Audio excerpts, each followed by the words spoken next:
Yo guys, so we are jumping into another trade. Same thing as yesterday. So we saw that we had no news or no high impact news. So we are looking for pre-market to around 8:30 trades. And what do we see here? So we've had these relative equal highs. Just position that nicely. We'll label that our buy side liquidity. What happens after we run into it? We have a break of market structure. So if you drop down to a 1 minute, it isn't on a 5 minute. If you drop down to the 1 minute, you have this breaking structure. So we would have had in here a low, which means we broke back down below that low, and now we're distributing in sell side delivery. If you look right here, we have two relative equal lows. That would be, first of all, the main target. Anything below that would be cool, but this is going to be our initial TP. Something I use when I trade, I like to use my Fibonacci. So what you tend to find is when you have a position like this, from this low to this high, which has ran out the stops, I like to pull my fib from the top to the bottom. And we're just going to go on the settings, and I'm going to highlight 2.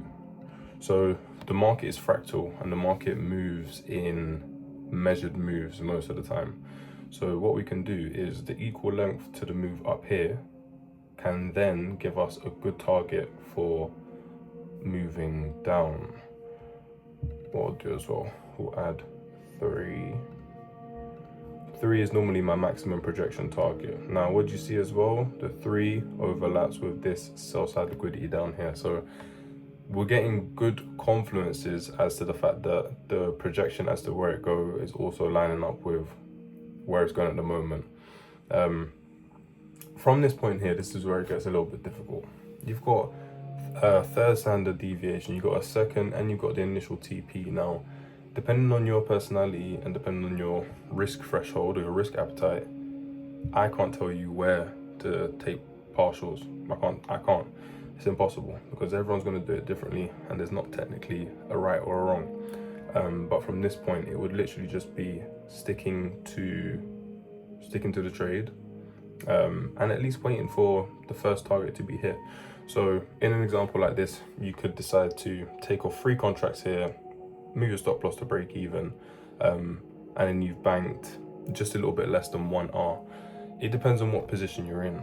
When you're trading prop firms, let's say for instance, and you're trying to get your one winning day, well, if your one winning day is at 100 and you've made 100 by that point, you can just take it and close it because that's going to be your main objective. Whereas if you're on a smaller account and you're trying to grow it, you want to be a little bit more aggressive, you're going to aim for the lower targets, and it's as simple as that. But it's all going to come down to your personality and however you feel like navigating the positions. These are where your wins, these are when your losses are going to come from, and honestly, that's just trading. No one can help you with that bit. So I'm just going to outline this external liquidity down here with a line, make it a black line. So we'll just label this best case TP. So if this trade doesn't work, what we'll do is we'll come back at 9:30, we'll half the risk, and then we'll just try and make back exactly what we lost. So on this trade here, we got 4 micro contracts. So 4 micro contracts times $2 because that's the initial value of them.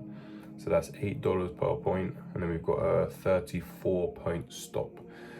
So it's about I think it's maybe about 280 risk off the top of my head. But within my risk threshold, you would have to adapt that to whatever you want to do. The last measurement that we have is, I'm going to leave that there just for a second, and then I'm going to show you one more projection. So from the low to the high, this is our range. It's the range that we're working in at the moment. So if I pull another fib from low to high, right there, this is our range equilibrium. So when price has the tendency to have a fake run up, which would be like a Judas swing, which is what I'm anticipating this to be, you will find that once you've come out of the range and taken out the liquidity, we'll come back down into equilibrium, because it wants to be balanced. It can come down here, it can gather more orders, etc., and then decide to move away. So somewhere around here is where me personally, I'd have the majority of my position taken off, and that's when I'll start to expect, you know, if we're going to turn around, this is where we really could do it from, somewhere in between here or here. If we were to then bulldoze through both of these levels within, say, a 5-minute candle, and we didn't get a wick or any type of rejection, I'd then be much more likely to want to hold until further down here. What I want to do as well is just going to drop onto a lower time frame so I can explain what it was that I was talking about to you guys. So we have, that was a liquidity level, right? We broke through it. Once again, still, this is a higher high here. So we had no change in structure. We pushed up one more time, and then what happened? We broke down, and then we left this sell side imbalance here. Now, if I would have come to the charts a little bit earlier, that is the position I would have taken, and I would have gotten in by about 10 points better, which is fair enough. Now, even as we speak, we're making these lows equal lows, so that should be a good target for us to want to drive back down into. But we can watch price as it delivers. So what do we have here now? We have this sell side imbalance, buy side inefficiency. We want to see how does price decide to treat this. Furthermore, whilst we're here, I'm just gonna refine my stop a little bit more into these highs here. And that is perfect, because in all honesty, I wouldn't at this point, because we've already broken down once, we had this move up again. If you think about price being fractal, if it's going to do what we expect it to do or what we want, we literally just had at 7 o'clock that run above. So we had a run above a little internal buy side, so that's swept. So anyone that's sold off here has been taken out once. I'd prefer to see price continue to go down rather than coming up to fill this fair value gap. Can it? Absolutely, of course it can. Could come up and just take me straight out, which is fine. But all of the logic as to the position, all the logic makes sense. So we're going to hold on to this position now, and then we're going to come back in a minute. We came up into this small sell side imbalance up here. I'm going to mark it out with 2 red lines. So sell side imbalance, red. Buy side imbalance, green. Just so that you can see and you know exactly what I'm talking about. These red lines here. And I added on one more position, one more micro. So from here, what we don't want to see is this this fair value gap here hold. So we don't really ideally want to see a push back above here. Now, can we? We do have equal or relative equal highs, but we really pushed away from the area. So what I want to see from here is a continued move below here, which would kind of signify to me that this structure shift still has some type of momentum. And we're coming into that 8 o'clock hour in about 12 minutes. So we're going to see how the trade responds at 8 o'clock. And then I think by that time, we should have a good indication as to whether we're actually going to continue to go down or not. I don't want this chart to get too messy. So we're going to take a few things off here. We already know, if I go back to my 5-minute, we already know that we got our projections. So same thing. Even if we didn't use this, we could just use this here. So we've got what has now, to me, I'm deeming an inversion fair value gap. So within that 50% mark here, you see how that's where my entries are. That's not for no reason. So this is the area that I wanted to see held. You see how we're getting body, if I just move over here, there's a lot of stuff on the screen. Here, we're getting body closures below the 50%. So I'll put the middle line for you so you can see, yeah? See how the bodies are pretty much respecting that, and then we're getting displacement away from it. So I want to see these two lows getting taken out with a little bit of speed. What I will do is shortly after these lows are taken, I'm going to take off 60% of the position, or pretty much 60%, 3 out of 5 of the contracts, somewhere in between here and here, and then I'll let the further two run for the rest of the day. So if we do get a bearish day, I'll still be able to capitalize on it whilst banking a decent risk to reward. So we're going to let this position run on a little bit, and then we're going to get back to you just when it's done something, when we got a little bit of movement, say either back below these lows, or if we come back above these highs, and then we'll talk about how to manage the trade going from there. All right, so we're approaching TP1, about 50% of the way there. So what do you start doing in these types of environments? So you got this buy side imbalance here, which you can see is unfilled. When price comes down to this point here, we want to see it accelerate through. If it doesn't accelerate through, what it could be a sign of is that we want to come back up and the whole trade can be invalidated, which we're not sure of yet. But we want to try and play it safe and come off with as much profits as we can. Remember, we still have targets that are far below this. We've got the 50% level, the 2 standard deviations of this move up, so reversed down, the measured move. From this point here, we want to move our invalidation. So for me, I don't want to see this sell side imbalance to be filled anymore. So it's an opportunity for me to pull back on my risk. We'll now be risking 21, so what's that, $210. We've already come up multiple times and worked all through this imbalance. We've pushed, so what have we done? We've created an inversion. So we've traded all the way down now through it. If this was a buy side imbalance and it was going to support price, it would have come down to it and come back up from it. So we've shown that willingness to go above here and then now down. We want to see that momentum stay. So we wouldn't want to see this filled at all. I could move it more, but I don't like to be too aggressive with my stop loss too early, because once it's moved, best practice is to not move it back. So you don't want to do something impulsively that later then you move it back and then back and forth, and before you know it, you're working out of confusion. So I found that this is the best way, little by little, but stick with your decisions.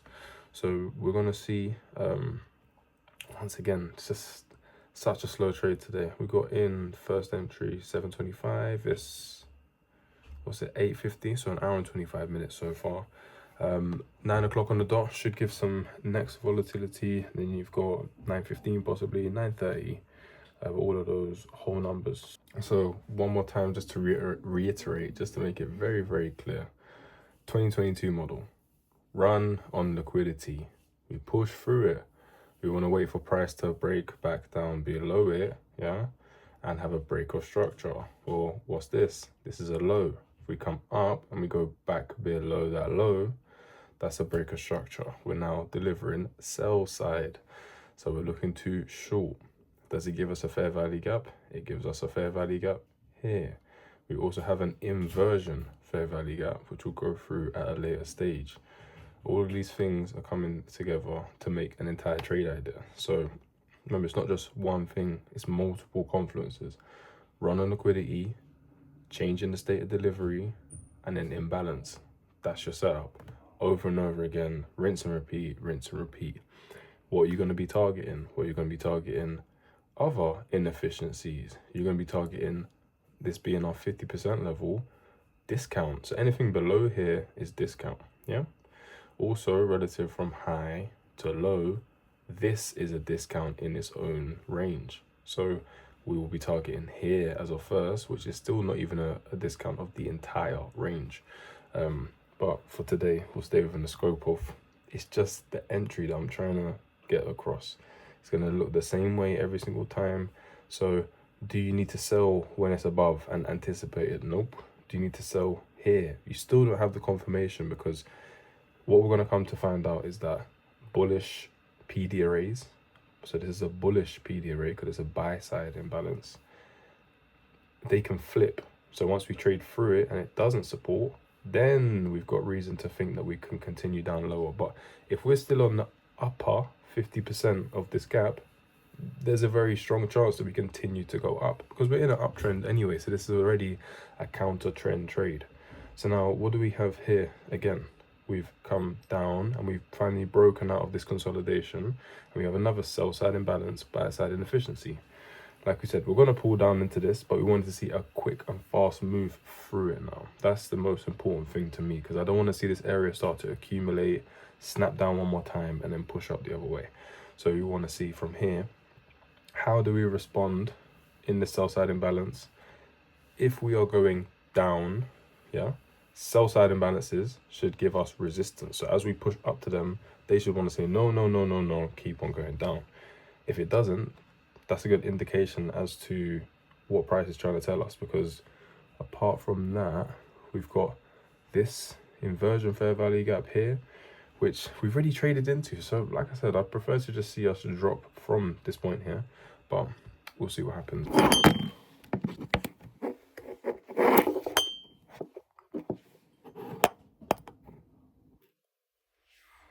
So joining back now for 9:30 open.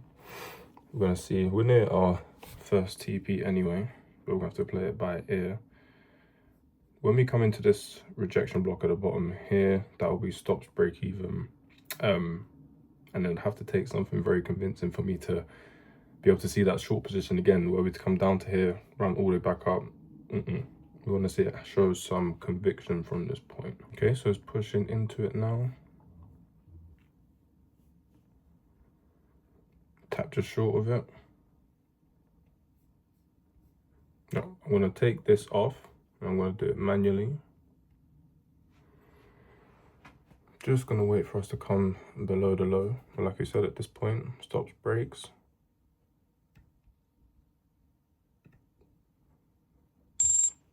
Take those off there. So now I've got 2 left on. I'm just going to change it up here. Can't even see me, can you? Cover our position. Oh, that would have been bad. We would have bought 2 extra. Buy 2.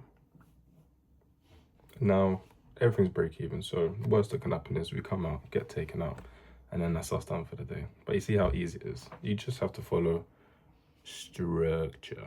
Remember, we're in a bullish market, so we could just sweep this, continue up higher. Absolutely a possibility. But we could just fake out around these highs, play back into this sell side imbalance, and then just continue lower. Because you remember, 9:30, there's a lot of inducement. There's a lot of people stepping into the market, like to shake around, and then show us right direction. But like we said, either way, if we get taken out at this point, we are already done. And then the key thing from that point would be, so if I was somebody else and I'm thinking, okay, well, but there's gonna be a long trade here. There's always gonna be a position. There's always gonna be something that you could get involved in. But there we go, just been taken out there. It's about having the resistance to say, I'm done. I'm happy with what I did. And even if it was more, it doesn't matter anyway. So I hope you guys found that insightful. And until the next video.